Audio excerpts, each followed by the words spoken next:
Welcome back, everybody, to the Daily Racing Show here at RacePlazaMedia. My name is Milan. My name is Pia.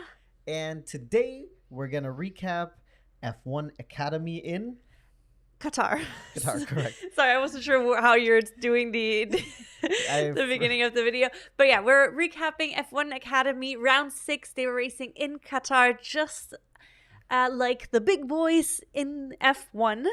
And usually F1 Academy weekend consists out of 2 races. However, this weekend, unfortunately, the second race was canceled because in the race prior at the Porsche Super Cup, somebody crashed into the guardrail, damaged it severely.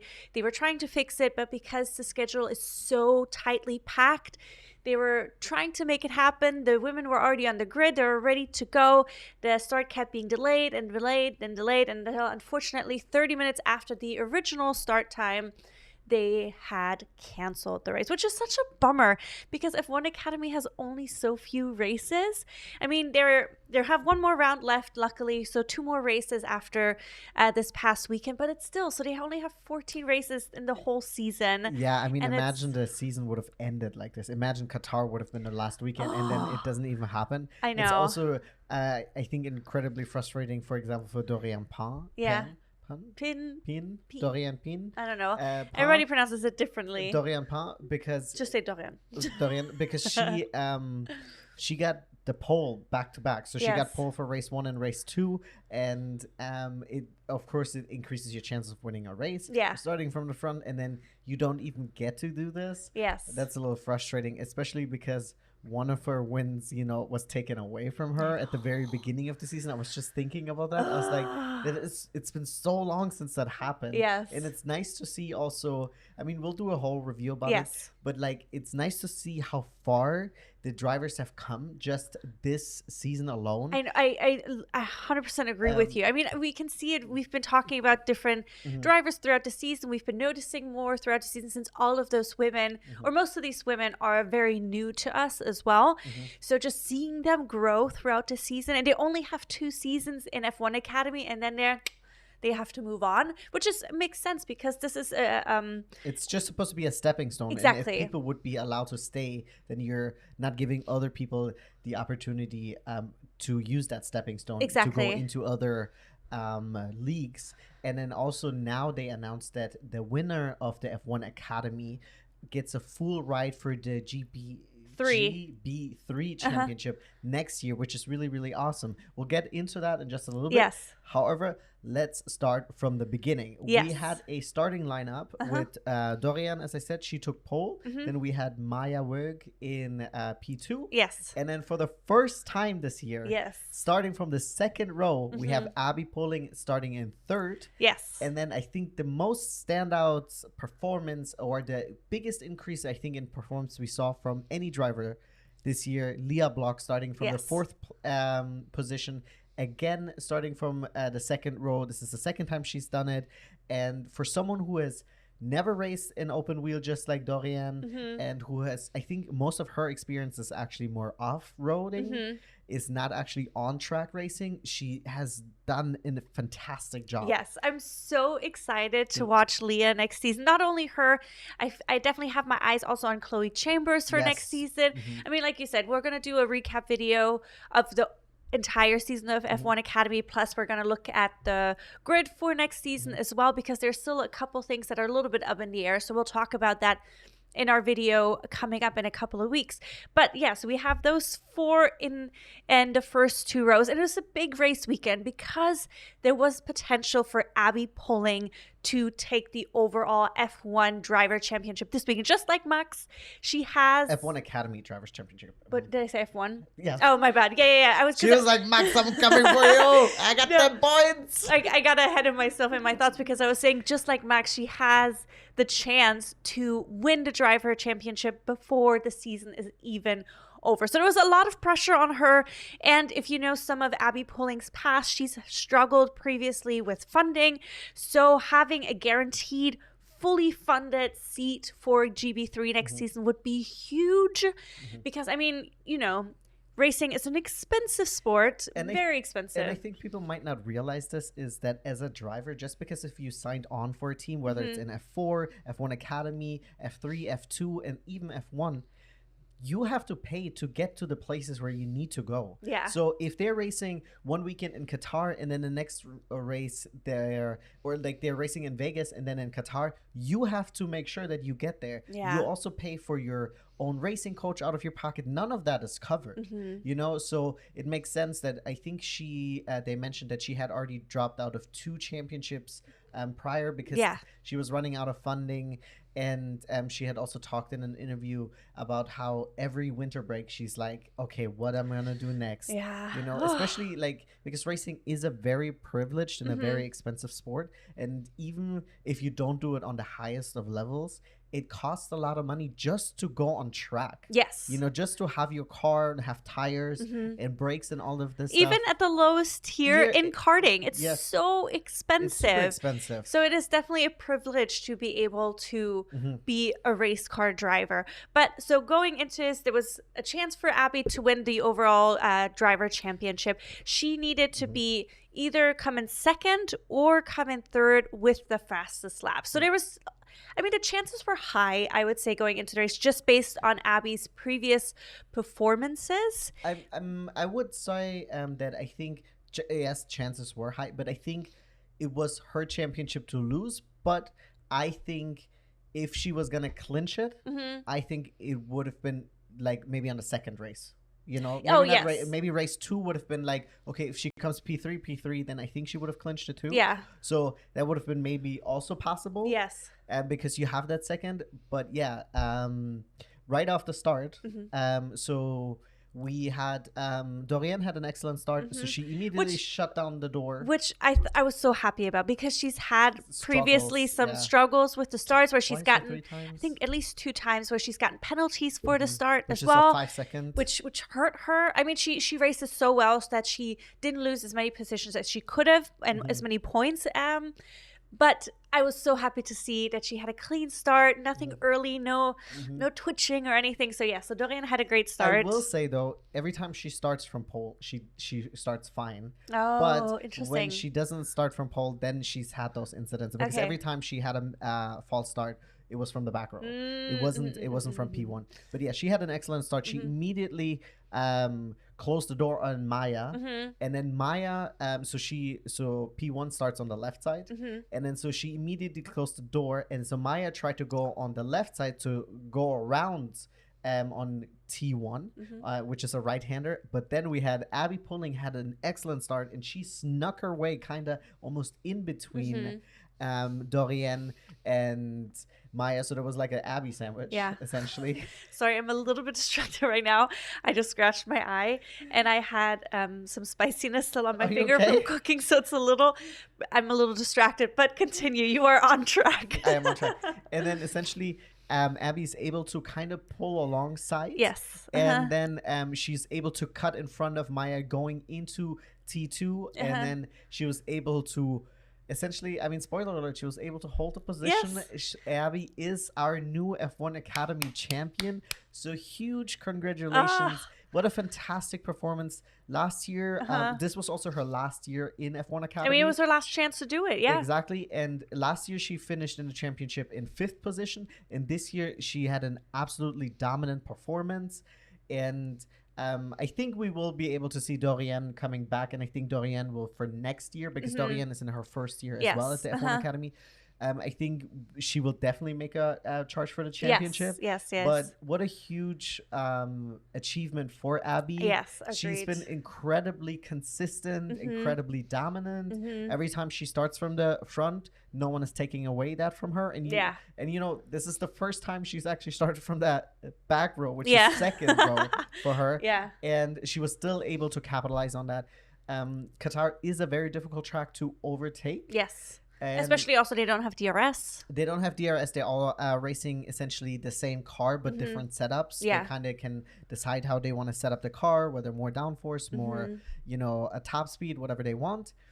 But everyone is in their same car. So it can make it, depending on the track, quite difficult to overtake. Yes. So she already said at the beginning that the start will be her biggest opportunity to make that jump. Yes, and agreed. Then we saw... And she did it. She did. And Dorian was also because she shut down the door. Yeah. And then she ended up just taking off. Yeah, Dorian ended up winning by 6 seconds, over 6 seconds. To be fair, Abby then ended up letting off at the end. Yes, of course. But I do believe when before the Abby started, dropping off, she was like 5 seconds. She drove out, and she had the fastest lap of the race. So extra point right there for her, which of course now doesn't matter. However, it does actually matter for the Constructor Championship. We'll get to that at the end. But I also want to give a shout out to Chloe Chambers. She had a beautiful race. She unfortunately didn't quite make it into the points because she got a 5-second penalty due to a false start. So that definitely hurt her. But oh my gosh, some of her battling was so beautiful, so clean. Also right into that first turn. She made a couple beautiful overtakes. And I'm very excited to see her next season. Also a big shout out to Alicia, the wild card for this race. I have to say, I've been so impressed by... She came in 5th, by the wild cards this season. Yeah, there's a lot of them have been so good. They've been scoring in or landing in the points. And it's really impressive because they don't have as much time in the cars. So to pull that off, I think it's incredible. And then going back to Chloe real quick. So yeah, she did have a false start because I guess the car because when you review it, it doesn't even look like she is actually doing it. It seems like the car's just rolling. Yeah. The commentator was mentioning maybe because the RPMs were so high and the clutch was set up in a way where it just like she started rolling. So she wasn't accelerating. No. But of course, a false start is a false start. Yeah. She did, however, and I think this is a really cool thing. She later on, I think it was lap 12 out of 14. She ended up jumping 2 positions and 1 turn again. But again, if you go back to the beginning of the season, situations where people were going 3 or 2 wide usually ended up in someone touching or in accidents, or we had a lot of safety cars in the beginning, and you can see the development. They've been so much better. We haven't seen a safety car in a long time, and they've been very consistent, but it's also like really tight and hard racing, but fair. And where in the beginning of the season, not that they weren't racing hard or fair, but I think it's also you have a lot of drivers who are new to this type of championship, maybe a little bit of nerves. Yeah, and they're also new to the cars, maybe new to a lot of the tracks. I don't know how much time they also get in those cars because, we have, once again, Leah Block, we have Dorian Pound. None of those have actually ever done any type of open wheel or single-seater racing. They all usually do GT cars, or Leah is doing off-roading, just kind of like her dad did. So a lot of rally. So it's really awesome to see these drivers come into it and really, really starting to develop. And Leah is so young. She's 17. I know. It's every time they say that, I can't believe that she's 17. I mean, yeah, a lot of these women are very young because this is essentially F4 equivalent. And then, of course, Abby Pulling was also the first woman to ever win in the F4 British Championship this season. So that's also very exciting. I mean, I'm so excited for the F1 Academy. I'm also loving that they are getting so much attention, that they're getting big sponsorships. What's his name? Stefano Domenicali, the F1 president. He was also there for the podium ceremony. He was the one giving out the awards. You always see Zach Brown there, which I love that he's always so involved. I mean, we're big fans of Zach. He's just a really likable guy. He's invited. He's invited to the cookout. But now moving into the Constructor Championship. Because, of course, Abby Pulling, as we now know, she is the F1 Driver Champion of 2024. Academy. Did I say that again? It's the fire in your eyes. I'm manifesting. But yeah, so we have the Constructor Championship is still up for grabs. It's really between Prema Racing and Rodin Motorsports. Prema Racing is the team that also Dorian Pin so it's Ferrari, it's Mercedes are under that. Yeah, those liveries, exactly. There's those are 2 of them, and then Rodin is, for example, Abby Pulling, and they're which is an Alpine livery. Exactly, for Abby.